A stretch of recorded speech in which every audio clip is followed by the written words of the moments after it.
Hey guys, welcome back to our channel miss story teller Telugu. నేను మీ story టెల్లర్ని ఇంకొక మంచి వీడియోతో మళ్ళీ మీ ముందుకే వచ్చేసాను. ఈరోజు మనం క్యూట్ ప్రోగ్రామర్ అని చైనీస్ డ్రామాలో ఎపిసోడ్ 26ని తెలుగులో ఎక్స్ప్లెయిన్ చేసుకోబోతున్నాం.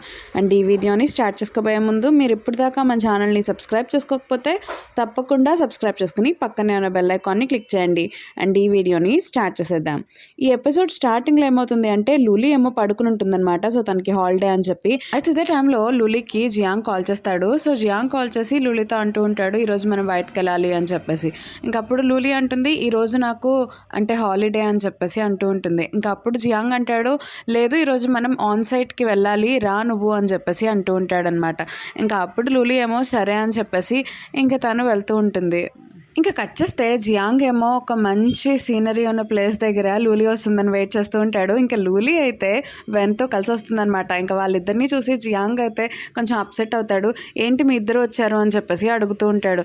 ఇంకా అప్పుడు వెన్ అంటాడు, మేమిద్దరం రాకూడదా, అయినా సరే నువ్వు మంచి ప్లేస్కే తీసుకొచ్చావు, నేను ఎప్పటి నిండో లూలీతో ఇక్కడికి వచ్చి డేట్ చేద్దాం అనుకుంటున్నాను, నువ్వు భలే తీసుకొచ్చావు మా ఇద్దరిని అని చెప్పేసి అలా అంటూ ఉంటాడు. ఇంకా అక్కడ వాళ్ళు డిఫరెంట్ రైడ్స్ కూడా ఎక్కుతారనమాట. సో అప్పుడు లూలీకి అయితే హైట్స్ కొంచెం భయం కదా, అందుకని జియాంగ్ వచ్చేసి లూలీ హ్యాండే పట్టుకుని ఉంటాడు. ఇంక తర్వాత వీళ్ళందరూ కూడా అక్కడంతా తిరుగుతూ ఉంటారు. ఇంకా అక్కడ ఒక కాంపిటీషన్ అనేది జరుగుతూ ఉంటుందన్నమాట. 1 minute ఎవరు ఎక్కువ చిల్లీస్ తింటారో వాళ్ళే విన్ అని చెప్పేసి. ఇంకప్పుడు వెన్నేమో జియాంగ్ని టెస్ట్ చేయాలని చెప్పి కావాలని, ఏంటి లూలీ నీకు దానికిలో ఉన్న ఫస్ట్ ప్రైజ్ కావాలా అని చెప్పేసి అడుగుతూ ఉంటాడనమాట. ఇంకా అది విని జియాంగ్ ఏం చేస్తాడు అంటే, లూలీ నేను నీ కోసం తీసుకొస్తాను అని చెప్పేసి వెళ్ళి కాంపిటీషన్లో పార్టిసిపేట్ చేస్తాడు. ఇంకా కాంపిటీషన్ అనేది స్టార్ట్ అవుతుంది. అంటే జియాంగ్తో పాటు ఇంకొక అమ్మాయి కూడా ఉంటుందన్నమాట. సో ఎవరు ఎక్కువ చిల్లీస్ తింటారు అనేది కాంపిటీషన్. ఇంకా కాంపిటీషన్ అనేది అలా రన్ అవుతూ ఉంటుంది. జియాంగ్ ఏమో చిల్లీస్ తింటూ ఉంటాడనమాట. ఇంకప్పుడు లూలీ అంటుంది, ఎందుకు ఇలా చేసావు అని చెప్పేసి వెన్తో అంటూ ఉంటుంది. ఇంకప్పుడు వెన్ అంటాడు, మరి మనం టెస్ట్ చేద్దా ఏంటి, జియాంగ్ సిన్సియర్గా ఉన్నాడా లేదా అని చెప్పేసి అలా అంటూ ఉంటాడు. ఇంకా ఈ కాంపిటీషన్లో అయితే జియాంగే విన్ అవుతాడు. సో జియాంగ్ అయితే ఆ గిఫ్ట్ని తీసుకొచ్చేసి లూలీకి ఇస్తాడనమాట. ఇంకా లూలీ కూడా హ్యాపీగా ఉంటుంది. దాని తర్వాత లూలీ ఏం చేస్తుంది అంటే, అక్కడే ఒక చెట్టుకి వాళ్ళ విషెస్ అనేవి రాసి కడితే అది నెరవేరుతుంది అని చెప్పేసి ఒకటి ఉంటుందన్నమాట. సో అందుకని లూలీ మా ఫ్యామిలీ వాళ్ళందరూ బాగుండాలి అని చెప్పేసి దాని మీద రాసి ఇంకా చెట్టు మీద కడదామని ట్రై చేస్తూ ఉంటే తనకు అందదు. ఇంకా అప్పుడు జియాంగ్ వచ్చేసి లూలీకి హెల్ప్ చేస్తాడనమాట. ఇంకా అప్పుడు లూలీ ఏమో థ్యాంక్స్ అని చెప్పేసి జియాంగ్తో అంటుంది. ఇంకా అప్పుడు జియాంగ్ అంటాడు, మన మధ్య ఫార్మాలిటీస్ ఏమీ అక్కర్లేదు అని చెప్పేసి అంటూ ఉంటాడు. ఇంకా అప్పుడు లూలీ అంటుంది, మరేం కావాలి అని చెప్పేసి అడుగుతుంది. ఇంకా అప్పుడు జియాంగ్ అంటాడు, నువ్వు నన్ను క్షమించాలి అని చెప్పేసి అంటూ ఉంటాడనమాట. ఇంకా అప్పుడు లూలీ అంటుంది, సరే అయితే నేను నిన్ను క్షమిస్తున్నాను అని చెప్పేసి అంటుంది. ఇంకప్పుడు జియాంగ్ అయితే చాలా హ్యాపీగా ఉంటాడు, ఏంటి నువ్వు నన్ను నిజంగా క్షమించావా అని చెప్పేసి. ఇంకప్పుడు లూలీ అంటుంది, అవును నేను నిన్ను క్షమించేశాను, మన పెళ్ళి కరెక్టో రాంగో నాకు తెలియదు కానీ ఇంకా అదంతా అయిపోయింది కాబట్టి నువ్వు ఇంకా వెళ్ళిపోవచ్చు, నేను నిన్ను క్షమించేశాను కాబట్టి నువ్వేం బాధపడకుండా ఇంకా నువ్వేం గిల్టీగా ఫీల్ అవ్వకుండా వెళ్ళిపోవచ్చు అని చెప్పేసి అంటుందన్నమాట. ఇంకా అది విన్న తర్వాత జియాంగ్ అంటాడు, లేదు నేను సిన్సియర్గానే ఉన్నాను అని చెప్పి అలా అంటూ ఉంటాడు. కానీ లూలీ అయితే ఇంకా గిల్ట్ ఫీలింగ్తోనే జియాంగ్ ఇలా చేస్తున్నాడేమో అని చెప్పేసి అనుకుంటూ ఉంటుంది. అయితే ఇదే టైంలో అక్కడికి వెన్ వచ్చేసి, ఏంటి మీ ఇద్దరు ఏం మాట్లాడుకుంటున్నారు అని చెప్పేసి అడుగుతూ ఉంటాడనమాట. ఇంకా వెన్ రాగానే లూలీ ఏమో వెళ్ళిపోతుంది. ఇంకా అప్పుడు వెన్ అయితే జియాంగ్ని చూసి నవ్వుతూ ఉంటాడనమాట. ఇంకా మనకి నెక్స్ట్ సీన్లో దాహ్యోంగ్ని చూపిస్తారు. సో దాహ్యోంగ్ అయితే ఒక బ్లైండ్ డేట్కి వెళ్తాడనమాట. సో తనకి ఏ గర్ల్ ఫ్రెండ్ సెట్ అవ్వట్లేదని చెప్పి ఇంకా ఫైనల్లీ బ్లైండ్ డేట్కి వెళ్తారు. ఇంకా బ్లైండ్ డేట్కి వచ్చిన అమ్మాయి అయితే దాహ్యోంగ్ చూసిన వెంటనే దాహ్యోంగ్ నచ్చడనమాట. అందుకని చాలా పొగరుగా మాట్లాడుతూ ఉంటుంది. సో వీళ్ళిద్దరూ ఆన్లైన్లో కలిసి ఎలా వస్తారనమాట డేట్కి. ఇంకా ఆ అమ్మాయి చాలా పొగరుగా మాట్లాడేటప్పటికి అప్పుడే దాహ్యోంగ్ వాళ్ళ పక్క టేబుల్లో యాజీ ఉంటుంది, అంటే దాహ్యోంగ్ వాళ్ళ కొలీగ్ అనమాట. సో ఆ అమ్మాయి ఏమో ఇదంతా వింటూ ఉంటుంది. సో తనకైతే చాలా కోపం వస్తుందన్నమాట. ఆ బ్లైండ్ డేట్కి వచ్చిన అమ్మాయి దాహ్యోంగ్తో అలా మాట్లాడడం. ఇంక తను వెంటనే వచ్చేసి దాహ్యోంగ్ దగ్గరకు వచ్చి, ఏంటి దాహ్యోంగ్ ఈ అమ్మాయి కోసం నన్ను రిజెక్ట్ చేసావా, అసలు ఈ అమ్మాయి ఏమన్నా బాగుందా అని చెప్పేసి అలా యాక్ట్ చేస్తూ ఉంటుంది. ఇంకా దాహ్యోంగ్ అయితే ఏం అర్థం కాదు ఈ అమ్మాయి ఎందుకు ఇలా చేస్తుంది అని చెప్పేసి. ఇంకా బ్లైండ్ డేట్కి వచ్చిన అమ్మాయి అయితే వెళ్ళిపోతుందనమాట. ఇంకా అప్పుడు యాజీ కావాలని చెప్పేసి ఆ అమ్మాయిని ఆట పట్టేస్తూ ఉంటుంది అనమాట. నువ్వు అసలు ఏం బాగాలేదు అని చెప్పేసి అలా అంటూ ఉంటుంది.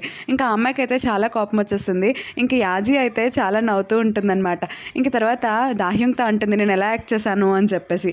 ఇంకప్పుడు దాహ్యం అంటాడు ఏంటి యాక్టా అని చెప్పేసి అంటూ ఉంటాడు. ఇంక యాజీ అంటుంది అవును ఆ అమ్మాయి నీ నుండి మనీని తీసుకోవడానికి అలా చేస్తుంది అని చెప్పేసి అలా అంటూ ఉంటుందన్నమాట. ఇంకా అప్పుడు దాహ్యం కూడా అవునా అని చెప్పేసి ఇంకా నువ్వైతే చాలా అందంగా ఉన్నావు కానీ నేను నీ యాక్టింగ్ చూడలేదు నిన్నే చూశాను అని చెప్పేసి అంటాడు. ఇంకా అప్పుడు యాజీ కూడా నవ్వుతూ ఉంటుంది దాహ్యం మాటలకి. ఇంకా మనకి నెక్స్ట్ సీన్లో ఏం చూపిస్తారు అంటే చెన్ని చూపిస్తారు. సో చెన్ ఏమో జియాంగ్కి కాల్ చేసి నువ్వు ఎక్కడున్నావు, నువ్వు ఒక ఫైల్ మీద సైన్ చేయాలి, నేను వస్తున్నాను అని చెప్పేసి అలా అంటూ ఉంటాడు. ఇంకా అప్పుడు జియాంగ్ అయితే తనకి అడ్రస్ పంపిస్తాడనమాట. ఇంకా ఆ అడ్రస్కి చెన్ అలాగే జియాంగ్ వాళ్ళ చెల్లి ఇద్దరు కూడా వెళ్ళి జియాంగ్ మీద స్పై చేస్తూ ఉంటారు. అయితే ఇదే టైంలో ఏమవుతుంది అంటే వెన్ కొంచెం బిజీగా ఉండటం వల్ల జియాంగ్ని లూలీని అంటే జియాంగ్కి ఇచ్చి లూలీని పంపిస్తాడనమాట ఇంటికి వెళ్ళమని చెప్పేసి. ఇంకా అప్పుడు జియాంగ్ అయితే లూలీని వాళ్ళ ఇంటి దగ్గర డ్రాప్ చేస్తూ ఉంటాడు. ఇంకా ఆ అపార్ట్మెంట్ దగ్గరే చెన్ అలాగే జియాంగ్ వాళ్ళ చెల్లి ఇద్దరు కూడా జియాంగ్నే అంటే గమనిస్తూ ఉంటారనమాట, స్పై చేస్తూ ఉంటారు. ఇంకా అప్పుడు జియాంగ్ ఏం చేస్తాడు అంటే లూలీని దింపుతాడనమాట. ఇంకా లూలీ నేను వెళ్తాను అన్నా సరే జియాంగ్ అంటాడు నేను నీ అపార్ట్మెంట్ దాకా వస్తాను, నీ రూమ్ దాకా అని చెప్పేసి ఇంకా రూమ్ దాకా వెళ్తాడు. ఇంకా అక్కడికి వెళ్ళిన తర్వాత నాకు కొంచెం వాటర్ కావాలి, వామ్ వాటర్, నా కడుపులో బాగోలేదు అని చెప్పేసి కావాలని లూలీ రూమ్లోకి వెళ్ళిపోతూ ఉంటాడనమాట. ఇంకా లూలీ అయితే వాటర్ అనేది వామ్ చేస్తూ ఉంటుంది. అయితే ఇదే టైంలో జియాంగ్ వాళ్ళ చెల్లి ఇంకా ముసుగేసుకుని వచ్చేస్తుంది అనమాట. సో జియాంగ్ దగ్గరికి వచ్చేసి డోర్ తీయండి అని చెప్పేసి గట్టిగా నాక్ చేస్తుంది. ఇంకా అప్పుడు జియాంగ్ వెళ్ళి డోర్ ఓపెన్ చేస్తాడు. ఇంకా అప్పుడు వాళ్ళ చెల్లి అంటుంది అన్నయ్య నాకు తెలుసు నువ్వు మోసపోయావని చెప్పి, ఎవరో అమ్మాయి నిన్ను మోసం చేస్తుంది కదా, ఎవరో అమ్మాయి ఇట్రా నువ్వు బయటికి రా అని చెప్పేసి గట్టిగా అలా అరుస్తూ ఉంటుందన్నమాట. ఇంకా అప్పుడు లూలీ అయితే లోపల నుండి వస్తుంది. ఇంకా లూలీని చూసిన తర్వాత జియాంగ్ వాళ్ళ చెల్లి అయితే వదినా నువ్వు ఇక్కడే ఉన్నావా అని చెప్పేసి అలా అంటూ ఉంటుంది. ఇంకా అప్పుడు జియాంగ్ వాళ్ళ చెల్లి అయితే ఏంటి లూలీయేనా ఇక్కడ ఉంది అని చెప్పేసి అలా అనుకుంటూ ఉంటుంది. ఇంక తర్వాత జియాంగ్ అయితే చెన్ దగ్గరికి వెళ్తాడనమాట. నువ్వు ఎందుకేనా నన్ను అంటే అడ్రస్ అడిగావు, ఏది ఫైలు ఏదో డాక్యుమెంట్లో సైన్ చేయాలన్నావు కదా, ఇదంతా ఏంటి అని చెప్పేసి అలా అడుగుతూ ఉంటాడనమాట. ఇంకా అప్పుడు చెన్ అంటాడు మీ చెల్లె చెప్పింది ఇలాగా అని చెప్పేసి అంటూ ఉంటాడనమాట. ఇంకా అప్పుడు జియాంగ్ కూడా సరే అని చెప్పేసి అంటూ ఉంటాడు. ఇంకా జియాంగ్ ఏమో వాళ్ళ చెల్లిని అడుగుతూ ఉంటాడు ఏంటి మైక్రోస్కోప్ ఏంటి టెలిస్కోప్ ఏంటి అని చెప్పేసి అలా అడుగుతూ ఉంటాడనమాట. ఇంకా అప్పుడు జియాంగ్ వాళ్ళ చెల్లి అంటుంది నేను ఇంకా నువ్వు అంటే నేను వేరే అమ్మాయి ఎవరైనా మోసం చేస్తున్నారేమో అని చెప్పి ఇలా చేశానంతే అని చెప్పేసి జియాంగ్ వాళ్ళ చెల్లి అలా అంటూ ఉంటుంది. ఇంక తర్వాత వీళ్ళందరూ కూడా కలిసి డిన్నర్ అనేది చేస్తూ ఉంటారనమాట. ఇంక తర్వాత జియాంగ్ వాళ్ళ చెల్లెమో లూలీని అడుగుతూ ఉంటుంది లూలీ నువ్వు మా ఇంటికి ఎప్పుడు వస్తావు, మా మదర్ నిన్ను చూడాలని ఎంతగానో ఎదురు చూస్తున్నారు అని చెప్పేసి అలా అంటూ ఉంటుంది. ఇంకా అప్పుడు లూలీ అంటుంది నాకు టైం దొరికినప్పుడు నేను వస్తాను అని చెప్పేసి అలా అంటూ ఉంటుంది అనమాట. అయితే ఇదే టైంలో అక్కడికి వెన్ వస్తాడు. సో డోర్ ఎవరో నాక్ చేస్తున్నారని చెప్పేసి జియాంగ్ వాళ్ళ చెల్లి ఓపెన్ చేస్తుంది అనమాట. సో అక్కడ వెన్ ఉంటాడు. ఇంకా వెన్ అయితే జియాంగ్ వాళ్ళని చెల్లిని చూసిన వెంటనే షాక్ అయిపోతాడనమాట. సో తనైతే ఫ్లాట్ అయిపోతాడు. ఇంకా అలా చూస్తూ ఉంటాడు. ఇంకా అప్పుడు జియాంగ్ వాళ్ళ చెల్లి అడుగుతూ ఉంటుంది ఎవరు నువ్వు అని చెప్పేసి. ఇంకా అప్పుడు వెన్ అంటాడు నేను మా జూనియర్ గురించి వచ్చాను, నువ్వెవరు అని చెప్పేసి అలా అడుగుతూ ఉంటాడనమాట. ఇంకా అప్పుడు జియాంగ్ వాళ్ళ చెల్లి ఆపుతున్నా సరే వెన్ మాత్రం లోపలికి వచ్చేస్తూ ఉంటాడు. ఇంకా అప్పుడు జియాంగ్ వాళ్ళ చెల్లి అంటుంది అసలు నువ్వెవరు, ఇది మా వదిన వాళ్ళ ఇల్లు, నువ్వెందుకు వస్తున్నావు అని చెప్పేసి అడుగుతూ ఉంటుంది. ఇంకా వెన్ అంటాడు ఇది నా గర్ల్ ఫ్రెండ్ ఇల్లు అని చెప్పేసి అంటాడనమాట. ఇంకా అప్పుడు జియాంగ్ వాళ్ళ చెల్లి అయితే షాక్ అయిపోతుంది అనమాట. ఏంటి గర్ల్ ఫ్రెండా, లూలీ ఏంటి తను ఏమంటున్నాడు అని చెప్పేసి జియాంగ్ వాళ్ళ చెల్లి అంటూ ఉంటుందన్నమాట. ఇంకా అప్పుడు జియాంగ్ అంటాడు అవును అని చెప్పేసి అంటూ ఉంటాడనమాట. ఇంకా తర్వాత వీళ్ళందరూ కూడా ఇలా మాట్లాడుకుంటూ ఉంటారు. ఇంకా వెన్నేమో చెన్ని కూడా అంటే పలకరిస్తాడనమాట. సో చెన్ కూడా తెలుసు కదా, సో చెన్ అడుగుతూ ఉంటాడు ఎవరా అమ్మాయి అని చెప్పేసి జియాంగ్ వాళ్ళ చెల్లిని చూసి. ఇంకా అప్పుడు చెన్ అంటాడు జియాంగ్ వాళ్ళ సిస్టర్ తను అని చెప్పేసి అంటాడు. ఇంకా అప్పుడు వెన్ అంటాడు ఓ నువ్వు జియాంగ్ వాళ్ళ చెల్లివా, రా వచ్చి కూర్చో అని చెప్పేసి అంటూ ఉంటాడు. ఇంకా అప్పుడు జియాంగ్ వాళ్ళ చెల్లి అంటుంది ఏంటి నువ్వు నాకు రెస్పెక్ట్ ఇస్తున్నావు, ఇది మా ఇల్లు లాంటిదే, ఇది మా వదిన ఇల్లు అని చెప్పేసి నువ్వేం నాకు చెప్పక్కర్లా అని చెప్పి అలా అంటూ ఉంటుంది. ఇంకా తర్వాత వీళ్ళందరూ కూడా వెళ్తారనమాట బయటికి.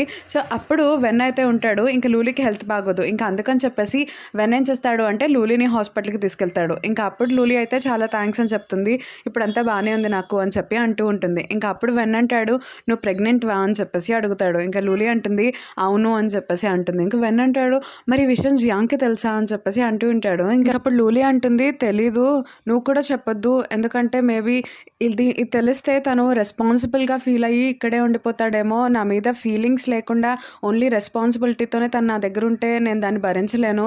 సో తను తొందరగా వెళ్ళిపోవాలని నేను కోరుకుంటున్నాను అని చెప్పేసి లూలి అలా అంటూ ఉంటుంది. ఇంకా అప్పుడు వెన్ కూడా నువ్వు బాధపడకుండా ఉండటమే కావాలి, ఏంటి ఇంతలాగా తెలిసినా సరే నువ్వు ప్రెగ్నెంట్ అయినా సరే ఇక్కడికి వచ్చేసి ఒక్కదానివే ఉండడానికి సిద్ధపడ్డావు, ఇంకా జియాంగ్ వెళ్ళిపోవాలి అని కోరుకుంటున్నావు అంటే నాకు నీ గురించి అర్థమైంది, నేను కూడా నీకు సపోర్ట్ చేస్తాను అని చెప్పేసి అంటాడనమాట. ఇంకా అప్పుడు లూలి అయితే థ్యాంక్ యూ అని చెప్పేసి అంటూ ఉంటుంది. ఇంకా మనకి నెక్స్ట్ సీన్లో జాయోకిని చూపిస్తారు. సో జాయోకి అయితే గుమ్మోతో బయటకు వెళ్దామని చెప్పేసి హ్యాపీగా బాగా రెడీ అయ్యి వస్తుందన్నమాట. ఇంకా అదే టైంలో గుమ్మో ఏం చేస్తాడు అంటే యాజీని, అంటే దాహ్యూంగ్తో లాస్ట్ టైం కలిసింది కదా, సో ఆ కొలీగ్ని తీసుకొస్తాడనమాట. అంటే తన గర్ల్ ఫ్రెండ్ కింద జాయోకి పరిచయం చేయాలి అని చెప్పేసి. ఇంకా జాయోకి అయితే ఆ అమ్మాయిని చూసిన వెంటనే చాలా కోప్పడిపోతూ ఉంటుందన్నమాట. ఇంకా గుమ్మో అంటాడు, నీకు అఫీషియల్గా ఇంట్రడ్యూస్ చేయడానికే యాజీని తీసుకొచ్చాను అని చెప్పేసి జాయోకితో అంటూ ఉంటాడు. ఇంకా జాయోకి అయితే చాలా కోప్పడుతూ ఉంటుంది. ఇంకా యాజీ ఏం ఆర్డర్ ఇద్దాం అనుకునే ముందే గుమోనే తనకి ఇది ఇష్టం అది ఇష్టం అని చెప్పేసి అలా అంటూ ఉంటాడనమాట. ఇంకా అదంతా చూసిన తర్వాత జాయ్కి అయితే చాలా కోపం వచ్చేస్తూ ఉంటుంది. ఇంకా మనకి నెక్స్ట్ సీన్లో చెన్, లూలి, జియాంగ్ అలాగే చెన్ ఇంకా వెన్ వీళ్ళందరూ కూడా కలిసి బయటకు వెళ్తారనమాట. సో అక్కడ చెన్ అయితే లూలిని అడుగుతూ ఉంటాడు ఏంటిదంతా అని చెప్పేసి. ఇంకా అప్పుడు లూలి అంటుంది అవును ఇదే కరెక్ట్ అని చెప్పేసి అంటూ ఉంటుంది. ఇంకా అప్పుడు చెన్ అంటాడు, నువ్వు ఇచ్చిన ఫేర్వెల్ గిఫ్ట్ నేను తీసుకోకుండా ఉండేవాడిని, నువ్వు ఇలా వచ్చేస్తావని తెలిస్తే అని చెప్పి అంటూ ఉంటాడు. ఇంకా అప్పుడు లూలి అంటుంది, నన్ను క్షమించు, నేను నీకు సరిగ్గా ఫేర్వెల్ ఇవ్వలేదు కదా అని చెప్పి అలా అంటూ ఉంటుంది. ఇంకా తర్వాత జియాంగ్ వాళ్ళ చెల్లొచ్చి మనం బోట్ రైడ్కి వెళ్దామా అని చెప్పి అడుగుతూ ఉంటుంది. ఇంకా అప్పుడు లూలి అంటుంది నేను వాక్కి వెళ్తాను అని చెప్పి వెళ్తూ ఉంటుందన్నమాట. అయితే ఈ టైంలో అక్కడికి జియాంగ్ అలాగే వెన్ ఇద్దరు కూడా వస్తారు. ఇంకా అప్పుడు జియాంగ్ వాళ్ళ చెల్లె ఏం చేస్తుంది అంటే మేము బోట్ ట్రిప్కి వెళ్తున్నాము, నాతో పాటు ఒకళ్ళు రావాలి అని చెప్పేసి అడుగుతూ ఉంటుందన్నమాట. ఇంకా అప్పుడు జియాంగ్ అయితే నేను రాను అంటాడు కాబట్టి సో వెన్నే రమ్మంటుంది. ఇంకా అప్పుడు జియాంగ్ అయితే లూలి వెనకాల వెళ్తూ ఉంటాడు. ఇంకా చెన్ అలాగే జియాంగ్ వాళ్ళ చెల్లి ఒకవైపు వెళ్ళిపోతారు. పాపం వెన్ ఒక్కడే ఒక చోట ఉండిపోతాడనమాట. ఇంకా తర్వాత అక్కడ వాన్ పడుతుందన్నమాట సడన్గా. ఇంకా అప్పుడు లూలి వాన్లో తడుస్తుందని చెప్పేసి జియాంగ్ వెంటనే వెళ్ళి తన షర్ట్తో ఒక అంబ్రిల్లా లాగా చేసి లూలికి తడవకుండా చేస్తాడు. దాని తర్వాత వీళ్ళిద్దరూ కూడా అంటే అక్కడ నుంచుని వాన పడకుండా ఒక చోట నుంచుని మాట్లాడుకుంటూ ఉంటారనమాట. ఇంకా అక్కడైతే జియాంగ్ ఏం చెప్తాడు అంటే నీకు ఫాక్స్ రెయిన్ గురించి తెలుసా, ఒక ఫాక్స్ మనిషిలాగా మారి అంటే ఇక్కడికి వచ్చిందంట. సో అప్పుడు అంటే భూమి మీద ఉన్న వాళ్ళందరూ కూడా ఆ అమ్మాయి చాలా అందంగా ఉంది అని చెప్పేసి జలసీతో ఆ అమ్మాయి మనుషుల్ని తినేస్తుంది, తను నక్క కదా అని చెప్పేసి అలా అనేవాళ్ళంట. సో తను ఏడ్చినప్పుడల్లా వాన పడేదంట అని చెప్పేసి అలా స్టోరీ అంతా చెప్తూ ఉంటాడు. ఇంకా అప్పుడు లూలి అంటుంది ఓ అవునా అని చెప్పేసి, అయినా సరే ఇదంతా అన్ఫేర్ కదా, ట్రూ లవ్ అనేది ఒక జల్సీతో రాదు, అయినా సరే ఒక భయంతో కూడా పోదు అంటూ ఉంటుంది. ఇంక తర్వాత జియాంగ్ కూడా అవును అని చెప్పేసి అంటాడనమాట. దాని తర్వాత ఆ రోజు నైట్ వీళ్ళందరూ కూడా ఒక డిన్నర్ పార్టీ అనేది చేసుకుంటారు. ఇంకా అందులో ఒక గేమ్ అనేది పెడతారనమాట. సో ఆ గేమ్ ఏంటి అంటే టిష్యూ అనేది ఒకళ్ళ నోట్తోంచి ఇంకొకరు తీసుకోవాలన్నమాట. సో ఎవరి దగ్గర ఆగిపోతుందో వాళ్ళే డిషెస్ అన్నీ వాష్ చేయాలి అని చెప్పేసి అనుకుంటారు. ఇంకా జియాంగ్ వాళ్ళ చెల్లైతే కావాలని చెప్పి లూలికి చిన్న ముక్క టిష్యూ వచ్చేలాగా చేస్తుంది. సో లూలి పక్కనే జియాంగ్ ఉంటాడనమాట. ఇంకా అప్పుడు జియాంగ్ అయితే లూలి దగ్గరికి వెళ్ళి ఆ టిష్యూని తీసుకుందామని ట్రై చేస్తూ ఉంటాడు. అండ్ ఈ ఎపిసోడ్ అనేది ఇక్కడితో అయిపోతుంది. అండ్ మీకు కనుక ఈ వీడియో అలాగే నా ఎక్స్ప్లెనేషన్ నచ్చినట్లయితే తప్పకుండా లైక్ చేయండి, షేర్, కమెంట్ చేయండి. Thank you so much for watching this video.